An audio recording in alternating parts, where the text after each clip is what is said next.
found in the water service providers. And I don't know how these national government agencies will be able to resolve disputes within and amongst water providers in counties without involving the service providers in those counties. So, Speaker, with those remarks, I oppose. Thank you. Senator Okech, I can see you are again on the queue and you have already spoken to this bill. Senator Matinga, Waume.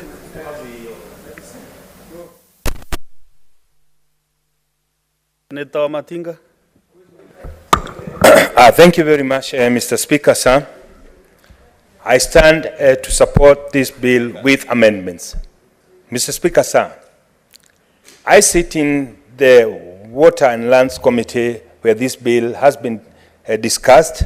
We've held various public participation with various stakeholders who have expressed their reservations, some their support, and some of the amendments that needs to be done. Mr. Speaker, sir, we know the Kenya Kwanza government intends to make water a tradable commodity. And therefore, it is important to come up with a framework that makes water business bankable business.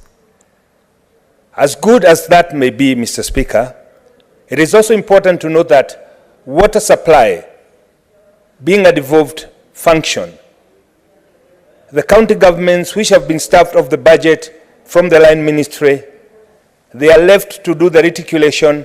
Some of them rely on very odd infrastructure, which have seen some counties lose as much as 70% in terms of non-revenue water.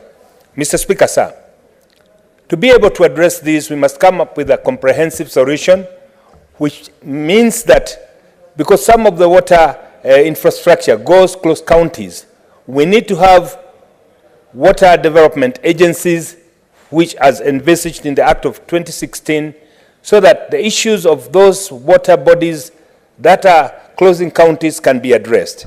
It is also not lost to us, Mr. Speaker, sir, that water development of water infrastructure is quite a costly affair. Some of the mega dams that are proposed by the KK government cannot be realized within our budgetary allocation. Looking at the balance sheet of this country, Mr. Speaker, it is important that we come with options that will make this realizable. And that one is one of the ways to make water a tradable commodity, as electricity is, as roads are. Mr. Speaker, sir, having said that, it is also important to note that water being a devolved function, we need to reinforce the operationalization of the Act of 2016 by empowering the water service providers. This cannot be done, Mr. Speaker, sir, with the kind of small budgetary allocation that they get.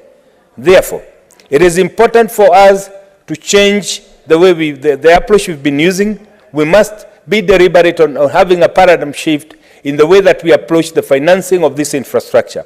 Left to the counties, Mr. Speaker, some counties will never be able to provide their citizens with water because the budgetary allocation and the infrastructure, and some of them even the technology required, is not available at that level. Therefore, Mr. Speaker, it is important that we come up with a law that will ensure that the national government is able to provide the bulk water, and this can then be transferred now to the service providers who can then be able to reticulate it for consumption. The same applies for irrigation, Mr. Speaker. We know, like the High Grand Falls Dam that's proposed in the Rakanithi County, costing about 500 billion. There is no way that county, which receives just a couple of billions, will be able to ever realize that. But looking at the benefits, the long-term benefits, looking at water as a tradable commodity, looking at the benefits of such a dams, it is important that we put a legal framework in place that will encourage investors to come in the country, or even local business people to team up and be able to put up mega dams that will have several advantages. We know, taking for example like the High Grand Falls, it will be producing about 1,000 megawatts. That alone, Mr. Speaker, sir, would be enough revenue to pay for the cost of the construction of the dam, not to mention about thousands of acres that will be brought under irrigation. Therefore, Mr. Speaker, As much as we in the Senate are here to protect devolution, promote devolution, and see devolution work, we must also be pragmatic enough